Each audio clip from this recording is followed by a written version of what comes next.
যদি দর্শক শ্রোতা ভাই বোন বন্ধু দেখেন যে আমরা এখানে উপস্থিত হয়েছি, সেটা জায়গাটা হচ্ছে গাবতলী। এটা শহরের ব্যস্ততম এলাকা, এটা বুঝতে অসুবিধা হবে না। দেখেন আমার পিছনে কত গাড়ি যাতায়াত করছে এবং কত হর্নের শব্দ, এই শব্দগুলো যাচ্ছে। আজকের যে ভিডিওটা করা হচ্ছে তার প্রসঙ্গ হচ্ছে যে এই যে এখানে ড্রেনেজের যে কাজটা চলছে, আমি আশপাশ লোকদের কাছে তাদের প্রশ্ন করলাম, প্রশ্ন করে জানতে পারলাম প্রায় দীর্ঘ 2 মাস থেকে এই ড্রেনের কাজ হচ্ছে। ড্রেনের কাজ হতে গিয়ে আমাদের এখানে যে স্লিপারগুলো পথচারীদের অসুবিধা হচ্ছে, এই যে এখানে যেতে পথচারীদের অসুবিধা হচ্ছে। এবং যে দেখেন এই যে এই দিকটা অনেক ড্রেনের যে ময়লাগুলো, এই ময়লাগুলো এখানে জমা হয়ে গেছে, এখানে ময়লাগুলো জমা হয়ে গেছে সব।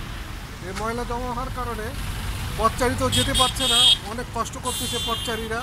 আপনি দেখতে পাচ্ছেন আপনারা পথচারীরা কী কষ্ট করে যাচ্ছে। এবং এই যে কিছু জিনিসপত্র, এই যে নির্মাণ সামগ্রী যেগুলো ড্রেনেজ নির্মাণ করছে, তাদের ইট, তারপরে সিমেন্ট এখানে দেওয়া আছে, রাখা আছে। রাখার কারণে মানুষ যাত্রা পথে বিঘ্নিত হচ্ছে। সেই সাথে গাড়ির যানজট হচ্ছে, আপনারা দেখতেছেন যে গাড়ির যানজট লেগে আছে। এখন বিষয় হচ্ছে, দুঃখের বিষয় হচ্ছে, সরকার আসে সরকার যায়, সরকার পালায় সরকার দখল হয়।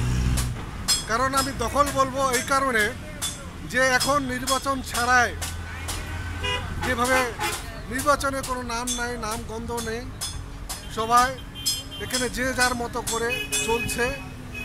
কিন্তু আমাদের সাধারণ পাবলিকের ভাগ্যের কোনো পরিবর্তন হচ্ছে না।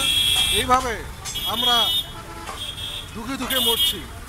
এই জন্য একটি গান আমাকে একজন ফেসবুকে পাঠিয়েছে, মর শালা পাবলিক ধুকে ধুকে মর, ভাগ্যের চাকাতর চিরনর বর, ধাক্কায় ধাক্কায় চলে যতদিন, মর শালা পাবলিক ধুকে ধুকে মর।